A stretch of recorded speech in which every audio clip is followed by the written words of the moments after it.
Një krizë reale të lindjeve të shqiptarët. Çfarë tregojnë të dhënat për natalitetin në Kosovë dhe pse numri i lindjeve po bie nga viti në vit?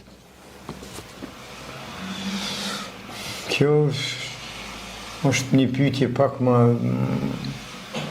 është si përket profesionit tim, por është vërtet si ka një rënje.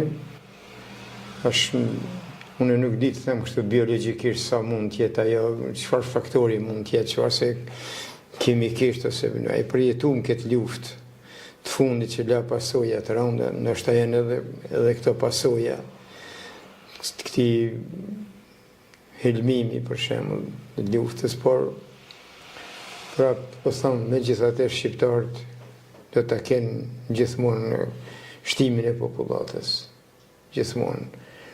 Por kushtet ekonomike përsëri po them se janë një faktor me rëndësi. Megjithatë shqiptarët ta kalojnë edhe këtë. Faleminderit, profesor.